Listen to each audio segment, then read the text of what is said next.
everybody, it's your girl Gingy here, and welcome to my channel Ginger Books, or welcome back if you're a continuing watcher or subscriber. And of course, if you are new here, my name's Erica, aka Gingy.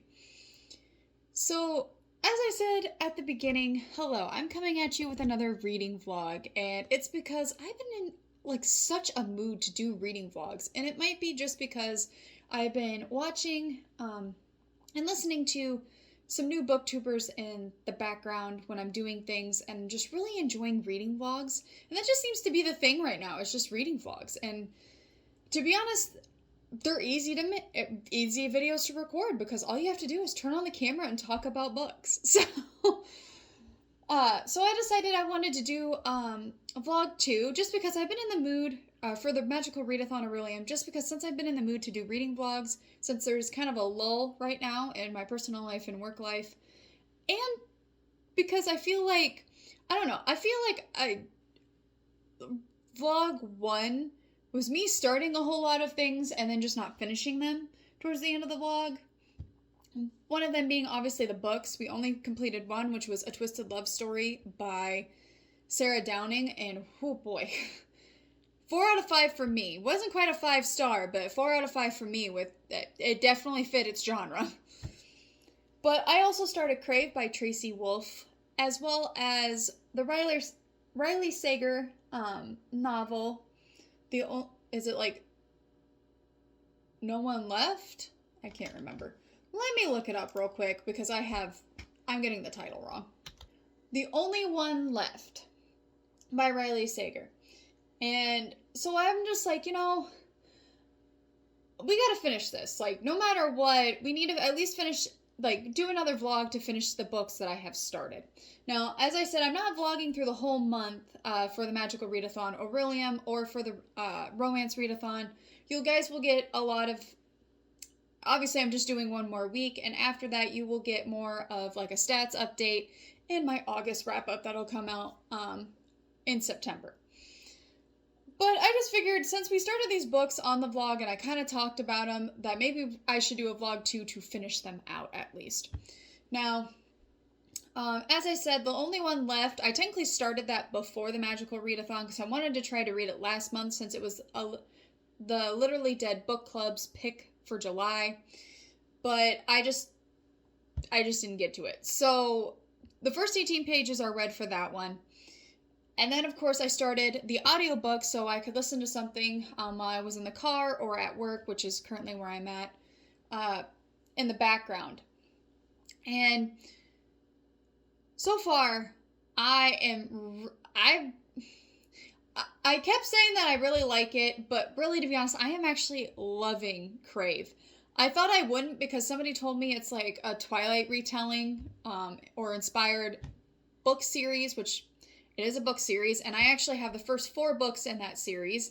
And part of me was just like, I don't know how much I'm going to like this book because of that. But also, part of me, and reasons why I'm listening to it, was intrigued. Like, I also want to know how. And oh my goodness. The only thing that I kind of, and I hope our main character gets better, and that's Grace, because... she's definitely better than Bella, but some of the whininess does get annoying. And this very, doom and gloom looking at things. But she did have something very tragic happen to her, and she is trying to hold herself together, so I do have to give her credit. So, to start off, I guess I should talk about what Crave is about. So we're following our main character, Grace, who I thought was a senior, but it sounds like she is the same age as her cousin and is a junior, and just starting her junior year of high school, growing up in San Diego. And she has pretty much the unthinkable for a child to have, which is that she lost both of her parents in an car accident. And because there was no family living around San Diego, and the only ones that she knows of that she has communications with is her uncle, who lives up and is a headmaster of a private boarding school or academy in Alaska. And not just anywhere in Alaska, at the base of the Denali Mountains. So pretty much in the middle of nowhere in Alaska. with the closest town being 90 minutes away by either plane or snowmobile ride. So she arrives at the academy, and things really start picking up fast as she, is reunited with her uncle and her cousin Macy, who is the same age as her, and meets the mysterious Jackson Vega, who comes off as an Edward / Damon to me. And we'll get to that in a minute, but this academy is not what it seems. Like, this is a beautiful private academy set in this very big Gothic style castle. And it's just, everything screams like ancient power and vampires and supernatural with all of the decor and everything. And something has happened a year ago that involves Jackson's brother Hudson, where he sadly lost his life in an accident or something, and it has definitely divided the whole school into their own little cliques that have some reason for some disdain towards each other. And the two most popular boys is Flint and Jackson Vega with his group, or what they call the court. And Flint obviously has his own friends, and we meet him at the beginning, and because Grace and Macy needed help taking their luggage up to the room, and it seems that they spark a really nice friendship. But the way he's described almost comes off to me as like Jacob from Twilight Saga, and I was like, okay. And then Jackson being obviously the more silent, brooding types, cold and all of this. So that's why I'm like, he comes off to me as an Edward or a Damon. And this leads off to my theories, because obviously things are not what they seem. And since I already kind of had a hint of going into this, I feel like Jackson and his group and some of the like posh elite group that is described are vampires. I feel like Flint falls into a werewolf or something similar to that.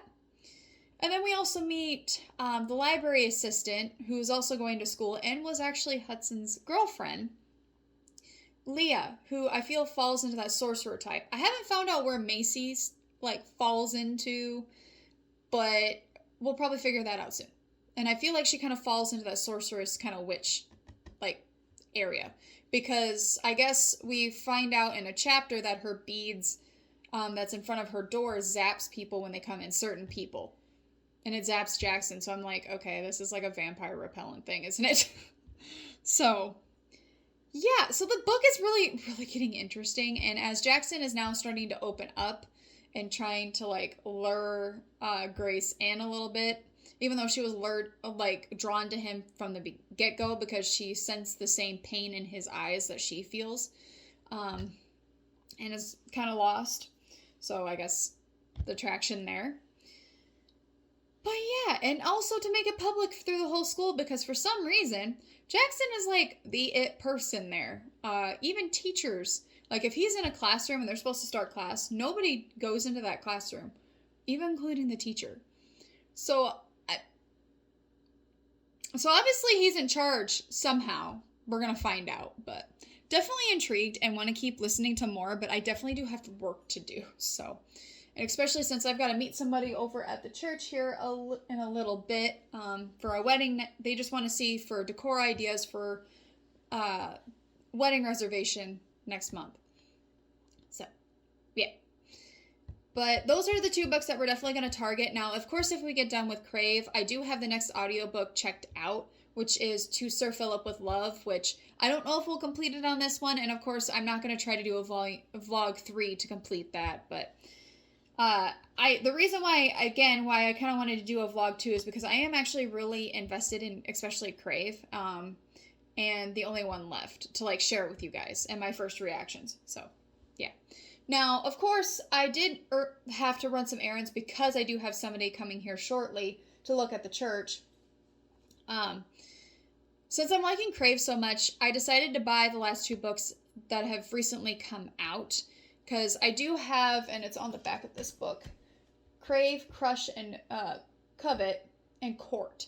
So I do have those 4 books at home, and you will see that actually in my shelf tour, because my shelf is finally up. So yay!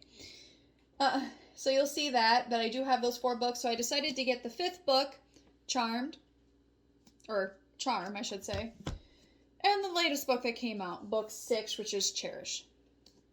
So, I was, to be honest, not going to get these until I read at least the first book, because I had bought the first 4 books thinking I was going to love this series, but then I haven't read it yet, and I didn't want to be that person that if I bought the whole series, read the first book, and hated it, I was going to feel a little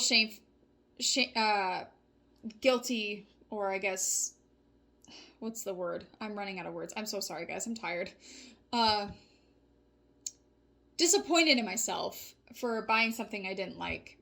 So, hence why I've been starting to use the library a little bit more on books that I don't know if I'm going to like. So I try to see if they're at the library, either in the small town that I live in or the town that I'm currently working in. That's not too far away. It's a library. So I've been trying to utilize that, and plus it also gives back to our local library, so being a patron. But anyways, currently I am at work, and I do need to get some research going, so I figured you guys could come along with me for that. Tonight, I definitely need to make sure that the video that I have going out tomorrow is edited. I'm pretty sure it is. If it's not, whoopsie. And then probably edit that. Then tomorrow we can start the vlog. That needs to be edited by Thursday. And yeah. And to be honest, I might switch up what vlog that's going to be, since I'm already going to have 2 Magical Readathon videos out. Or 2 vlogs now, so I gotta rethink how I want the editing schedule to go. And posting schedule. So I might have to think about that tonight. And yeah, and this week is actually supposed to be a pretty easy week. I don't really have a whole lot going on other than just meetings. Meeting tonight, tomorrow night, and Thursday night. So, and then horses usually on Wednesday. So, but anyways, I am rambling and stalling because, you know, I just don't really want to do anything right now other than listen to Crave. Haven't felt that way in a while.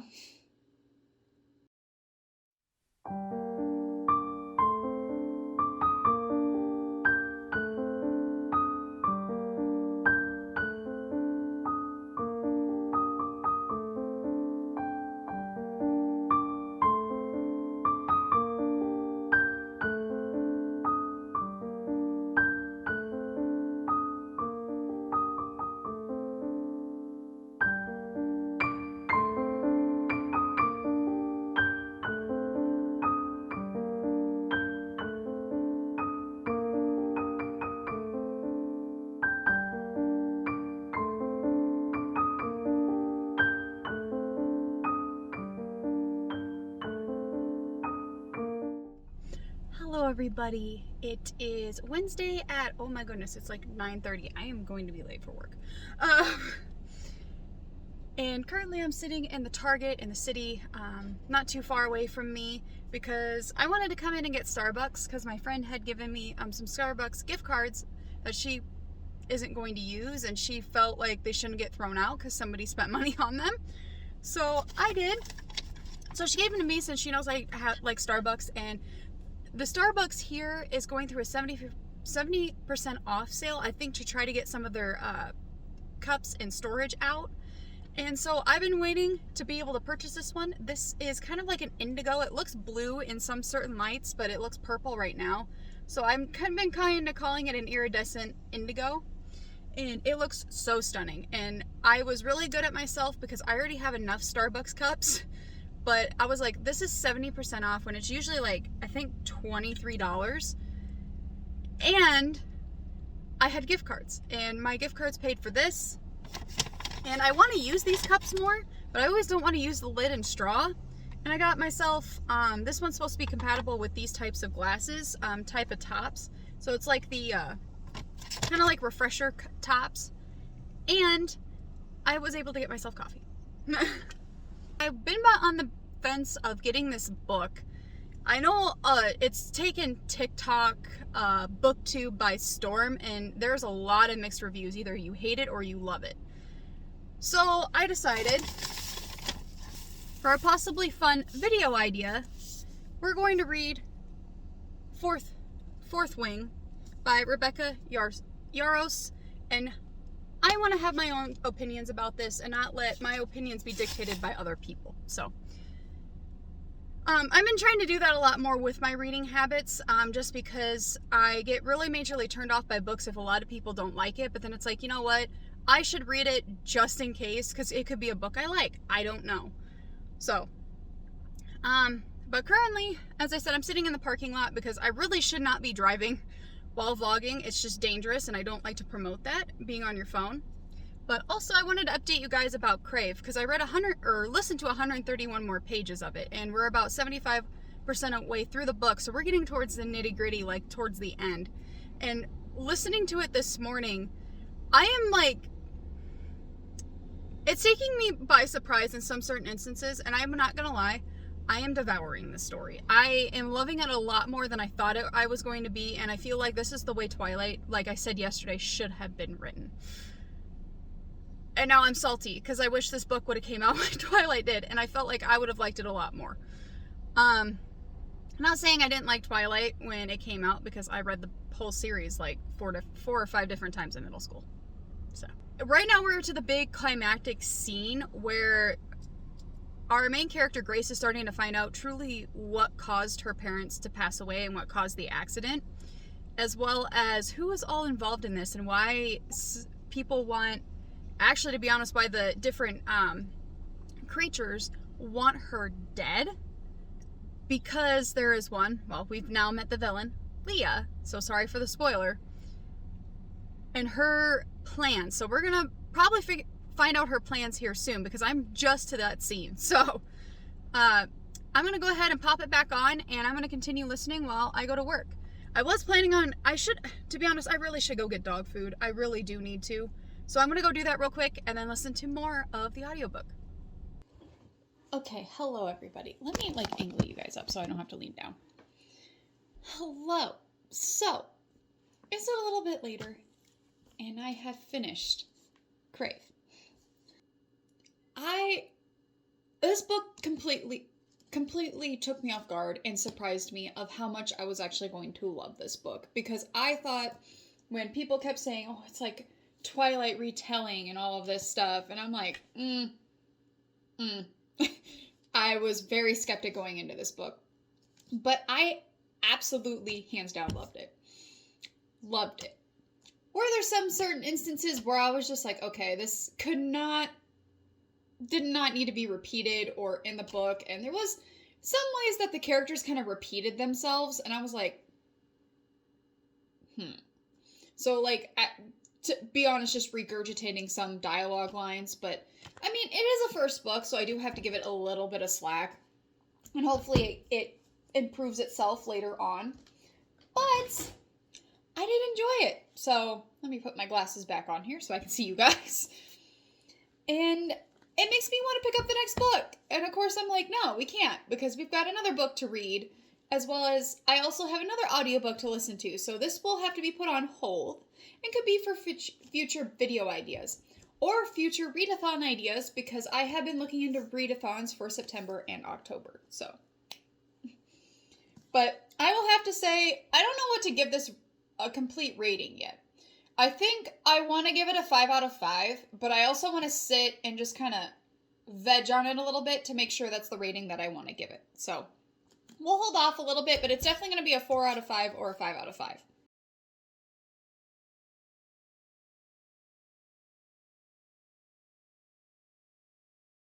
But since we have that finished, that means we have the audiobook finished, and I finished the chapters that were in Jackson's point of view at the end of it. And to find out that, what I was starting to figure out when they started throwing the mate thing back and forth towards the end of the book, of him and Grace being mates, I was like, okay, I can see that happening, but we're doing it in a vampire aspect instead of, a wolf aspect, which some vampires do have mates, in some fictional stories. So really like that.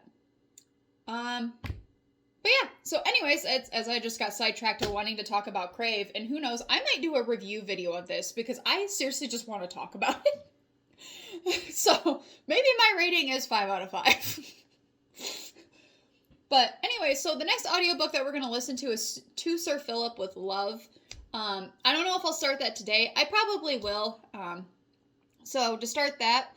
And then, of course, we do need to get to reading. Oh my gosh, I forgot the title of the book again. Guys, I am like getting so mad at myself that I cannot remember this book title. And it might be because I haven't heavily been reading it. But I still feel like that should not be an excuse, especially since I am enjoying it. Like, I am... The only one left, because I kept wanting to say The One You Left Behind or some other title, but the only one left behind, I have not made any progress in that one just because I have been solely invested in Crave. But now, since that book is done, we can start getting invested in that book so we can finish it. So I probably won't take any more work time to do that today just because I did just take this morning to get the book finished since I only had a small little chunk left. So we need to get to some research and actually make a research montage for you guys since I've been promising that for like the last 2 days. And I'm going to update my Goodreads here so that that we know that we have finished the book here as well. So also I wanted to kind of throw around an idea. So what I'm going to do is I want to get these 2 reading vlogs out like within this month, because since it's the Magical Readathon month as well as the Romance Readathon month. So what I think I'm going to do, just because right now I don't know, I think I've fallen out of wanting to do it being in the editing mood. I'm in a planning stage, but I just feel like I'm getting to that point where it feels like I'm under a lot of pressure again. So what I'm going to do is I'm going to take the rest of the month off to get these 2 vlogs done and edited to the end of the week that I was at the end of the month going to have for a break. And I'm going to film and edit and have everything done for September as well, except for the reading vlog that I want to do, because we're going to do a readathon in September. So if this is an explanation of why you don't see any more content this month from me, is because of that. Also, I want to film some Sims videos ahead of time. And I don't know if the next couple of months, we probably only will be seeing 1 Sims video, maybe 2 a month. Just because I have a lot of reading plans that I want to get, through. Because the fall is my favorite time to do readathons, so, obviously. But anyways, so I just wanted to let you guys know in a little tidbit of my planning, and I am going to... So there was 2 vlogs I wanted to get out, but at this point, I think I'm just going to go ahead and scrap them. And just start planning and making sure that these 2 vlogs get out in time. So, yeah. So if I ghosted you guys again, that is why. And I think it's just because I fell so far behind because of everything that has been going on this summer, and I want to get back on track with planning. So, trying to set myself up for success and not failure.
everybody. It is after 2 o'clock on a Thursday. Yeah, Thursday. And I pretty much, I don't know what has been with me, but I really just have not been in the researching mood. But we're going to get to that here soon. You saw me working on emails and replying back and doing a couple of things. But for the past, not gonna lie, 2 hours, I have literally been researching different highlighter pens to use in books that don't bleed through the pages and they don't almost blot out the text. Because I would like to start doing a new annotation style where I could highlight. Now, of course, I do have the Kindle Scribe so I can highlight and write notes. But I kind of want to do that with some physical books and try that out. So I've been researching into that, and I already feel like I spent enough this week, so I'm probably not going to get them anytime soon. Maybe next month, but we will see. And they're not really that expensive, and I found ones that researching that people like. So, also in the background, I've been listening to, and it probably shouldn't be, the audiobook at work, because I forgot how steamy the Bridgerton novels can get. And so I'm listening to Sir Philip with Love, and I'm literally, I think, 2 or 3 chapters away from the end of the book. So we're almost finished with it. I forgot how quick of a read they can be, or quick to listen. But I also have it on 1.75 speed, too. So this one is definitely quite different, because it feels like it combines, the stories we've kind of heard so far into, one. Where, obviously, Sir Philip was already married for 8 years, and then he became I guess, is a man a widow? Well, his wife passed away, and we find out because the woman that he married was actually technically supposed to be wedded to his older brother, and it was just him and his older brother, but his older brother had died in a battle. I believe it's the Battle of Waterloo, and so he took up the responsibilities and thought it would be the best thing is to marry Marina. So that's also what's kind of cool, is that in the book season of Bridgerton, while the whole Daphne and the Duke are going on, we also have in the background with Colin and Marina. Well, obviously that did not happen in the books, and I'm wondering if they did that just as a steamy drama that's going along with what's going on with the main plot. So I kind of like that aspect, and I also like it in the book too, where we see that they do follow the same thing, but I don't know if George. Yeah, actually no. Yeah, that is right, because George was a crane in the TV show, so they're following that. But the whole thing with Colin obviously was totally ad-libbed. Now we also have here, which is going to be interesting if they do get to Eloise's story that season, how they're going to do that. Because now we know that Marina is married to Philip. Are they going to do a time skip like the books do? Because she is 28 years old currently. So that means Colin and Penelope have just gotten married. So actually that could possibly work. Now if I think about it, unless they don't do a time skip with Colin and Penelope. If they do, then that could work. I hope they do this season with Eloise, because I'm really enjoying this story. It's probably going to be easily a 5 out of 5 for me. So far, I haven't hated any of the Bridgerton stories. I mean, they hit the mark right, being a historical fiction romance, almost like a rom-com romance. So, but it definitely is interesting, and then also having the twins, which are technically supposed to be George's twins, but in the actual book, they are Philip's kids, or children. So, but it's definitely fascinating, because obviously they kind of started, Eloise had written a letter, because I guess her and Marina are distant cousins. Sorry about that, I thought somebody was showing up here at the museum. But anyway, so Marina and her are distant cousins, and how they start talking back and forth with letters is because of that. And they do that for a year before he does, because he is seeking for a wife and a mother for his children because he feels like they so desperately need one. And she definitely fell in love with his charm and wit on paper, but it's kind of like that trope where sometimes the first impressions meaning, and it kind of falls to the, not to the wayside, what is it? Kind of is a little disappointing because obviously he seems more, elegant with his words on paper because he tries hard enough to be elegant, but in person he's kind of just, he's a very shy person. He'd rather be in his greenhouse and everything like that and learning about his flowers and plants. So, but anyways, it's definitely interesting. And then, of course, this one is going a lot quicker than, let's say, most of the rest of the series so far. It's taken a long time, and then because of her leaving, it's a very compromising situation, and being in the presence of a man without a chaperone, obviously he has to wed her now by society standards. So it was very quick. It was like a week.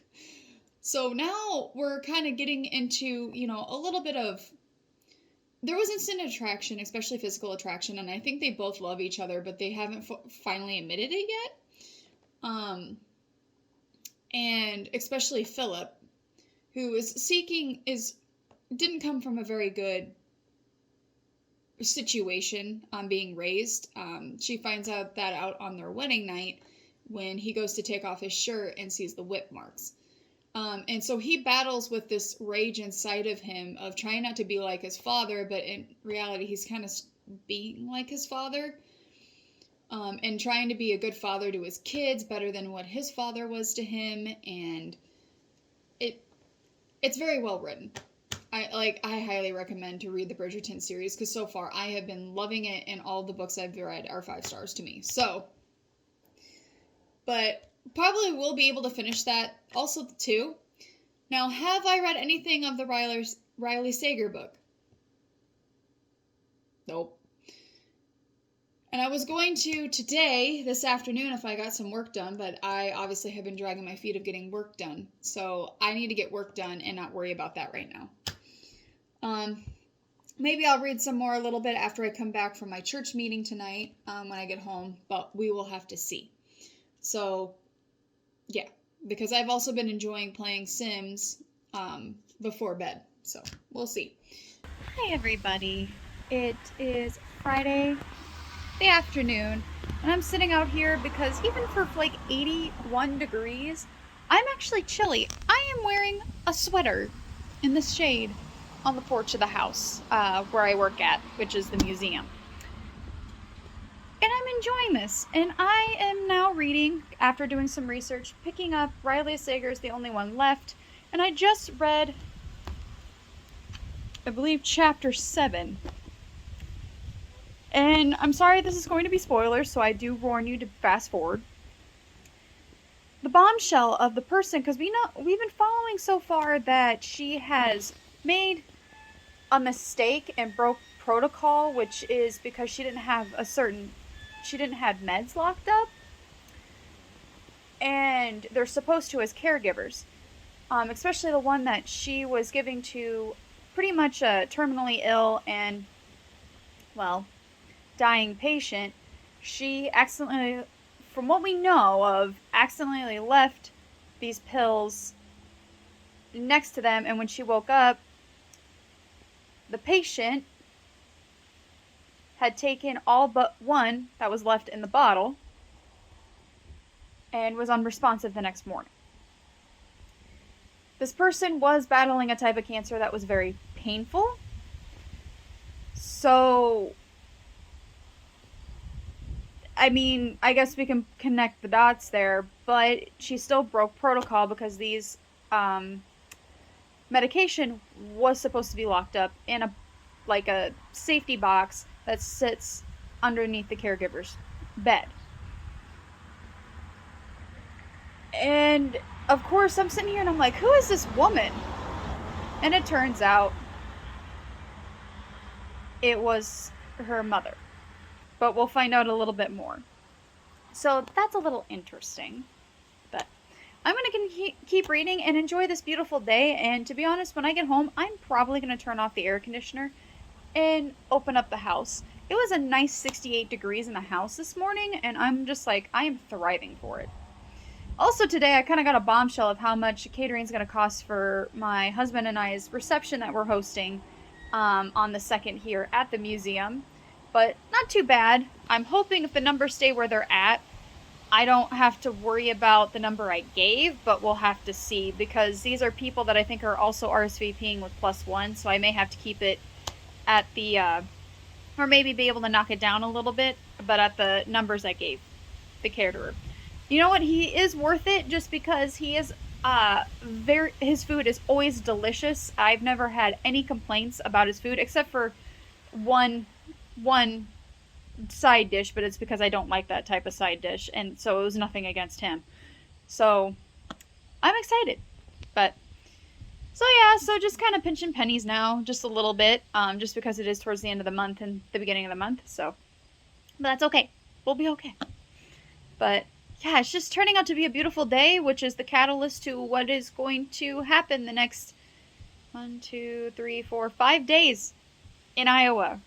This weekend starts the heat wave, which the worst of it is next Tuesday and Wednesday, where they're predicting that the predicted temperature is going to be 101 plus the heat index, and then 100 for the next day plus the heat index. So I have some thinking to do about if possibly the museum will be open next Tuesday.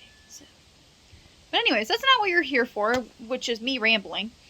You're here for reading content, so let's get to reading.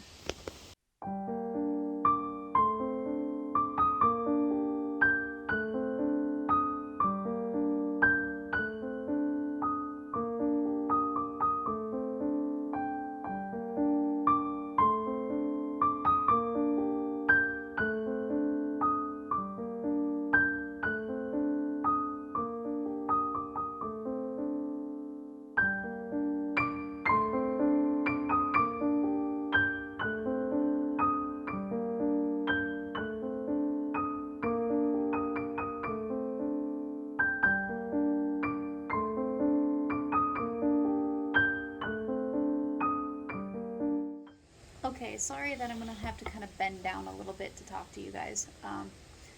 So we get to the beginning of chapter, or just like an anecdote of, I'm guessing, possibly our character Kit and Lenona writing out her side of the story. And on her birthday, she just felt very depressed because it just didn't feel like a birthday or a celebration to her anymore. And she has an anecdote of her mom of how she got this snow globe that Kit sees in her childhood bedroom that Lenora is now staying in. And obviously it's lost its liquid, so it doesn't, the specks kind of just fly around a little bit and flop. Well, this is the birthday that she gets it. I think it's like her 17th birthday or something like that.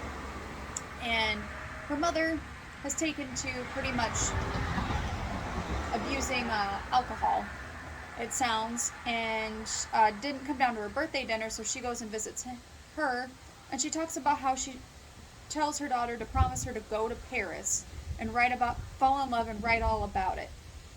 And she says, "I promise." My mother began to cry, then openly weeping, she reached for the laudanum and lifted the bottle to her lips. I left just before she began to gulp it down. So it almost makes me feel like maybe that's how because Lenora is accused of pretty much killing her family because she was the only one surviving. Makes me wonder if maybe that's how her mother met her end, is she got alcohol poisoning. We'll have to see. That was kind of interesting, and I'm trying to keep that in the back of my mind, and I maybe start putting sticky tabs on things that kind of seem foreshadowing and may be important, which I need to go get. So I'm going to go do that right now, and then we'll continue. Okay, so I just got to end of chapter 11 on page 102, and this is after, it's the first night there, and she gets woken up, or when she gets back to her room, there's a call light, and Lenora's in distress. And she had a nightmare, and she pretty much tells through the typewriter that she wants to finally tell her story, because she trusts Kit. Well, on chapter 11, we have Kit's own nightmare. And this is the ending of it, because it's a nightmare of sliding down the slide as she was a kid, and kids chanting the Lenora Hope chant. It's her mother at the end of her life, and she understands what she's saying, even though like the sound is like click clack of typewriter, of somebody tapping on the typewriter, but she knows exactly what she says. Please, Kit Kat, please. I'll only take one, I promise. So we're definitely going to figure out more what happened that night between her and her mother, where she accidentally left the medication that ultimately led to her demise, as well as figuring out what happened that night when Lenora's sister and parents were killed. So definitely a double mystery.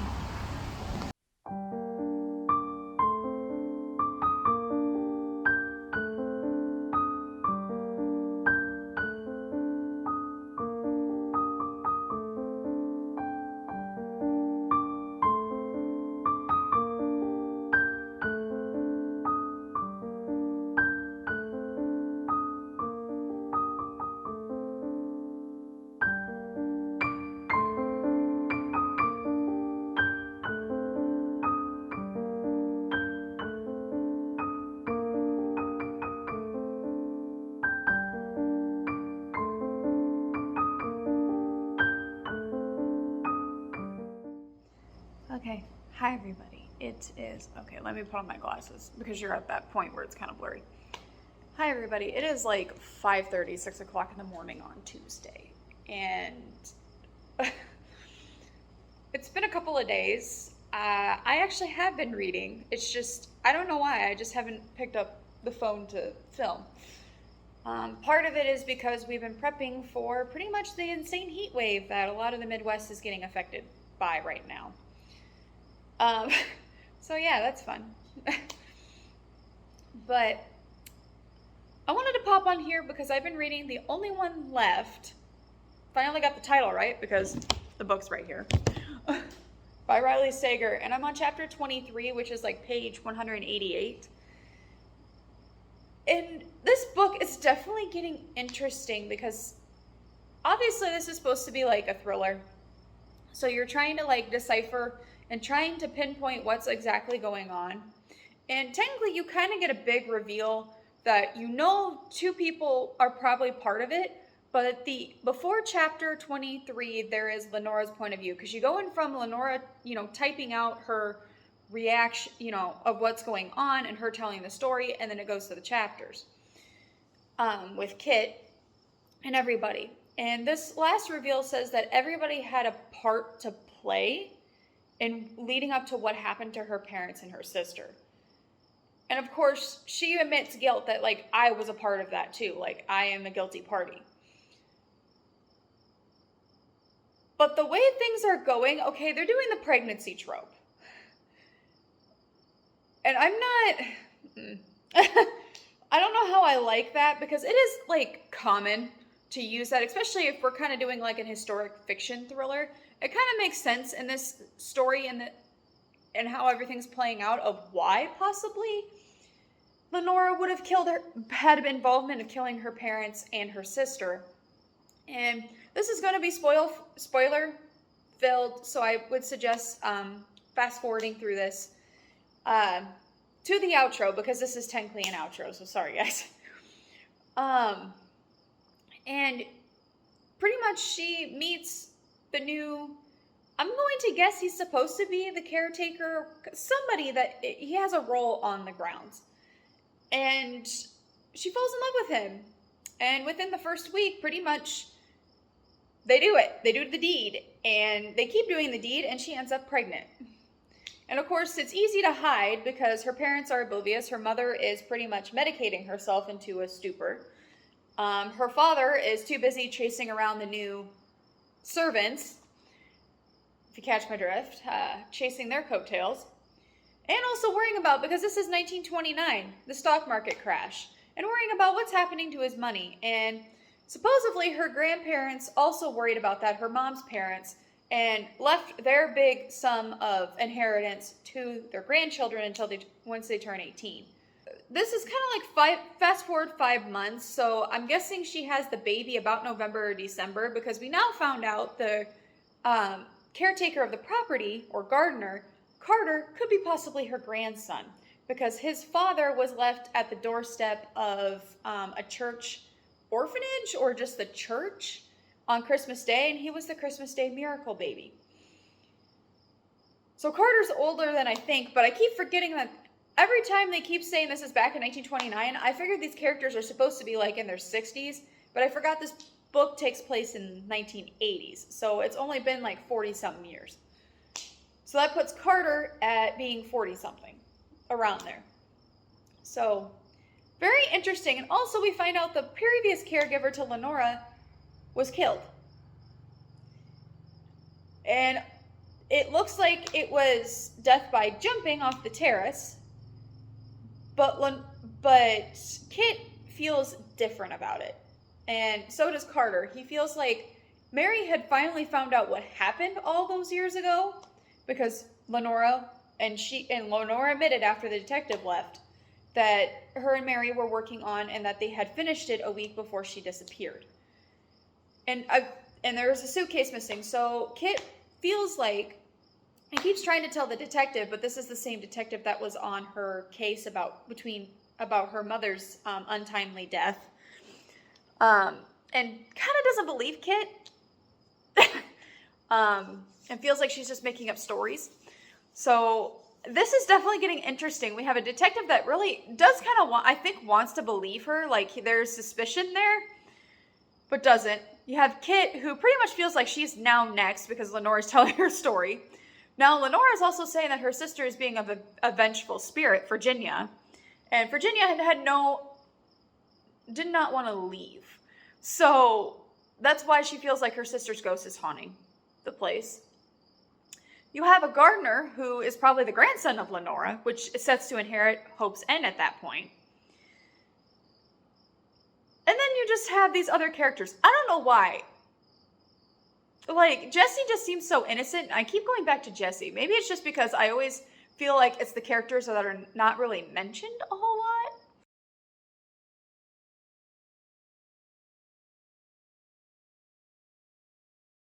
I feel like are probably the suspects, because maybe that there's an intention they're not being, like, mentioned a whole lot. Maybe Mrs. Baker has part in it. I don't know if back then, but might have had a part in it. I don't know. And then, which it would actually kind of make sense if why a lot of the help was dismissed, unless it happened on a Tuesday, which is every other Tuesday, the help is usually dismissed. But they also said that Mr. Hope, Lenora's father, had dismissed everybody for the night. So it just, a lot of things, there's still a lot of holes to fill, but it's definitely interesting that possibly everybody had a part in it. So, in that, unless she's just saying kind of rhetorically. Anyway, so I'm going to leave you guys off on that. Obviously, you'll see my thoughts and views on the August wrap-up, because I do try to plan on finishing this book by the end of August, just because I was supposed to finish it in July. But thank you so much for watching. I'm sorry that this vlog kind of became just me really updating and not a whole lot of reading. I do apologize for that. It's just, it happens. But I definitely want to get it out there because we have been reading a lot, and I have been talking about a lot of books. I mean, I can't believe I'm already on my 6th book, because I started Beasts of Prey audiobook. I'm already on my 6th book for the month. Like, this is the most I've probably read in a very long time. So I'm very proud of myself and patting myself on the back. So, but if you like what you saw and want to stick around for more, hit that subscribe button, that bell notification. I do post tentatively every Tuesdays and Thursdays with a week off at the end of the month to finish and wrap up filming and editing for the next month. So, but thank you so much for watching again. I hope everybody has a great start to their week, and I will see you in the next video. Bye.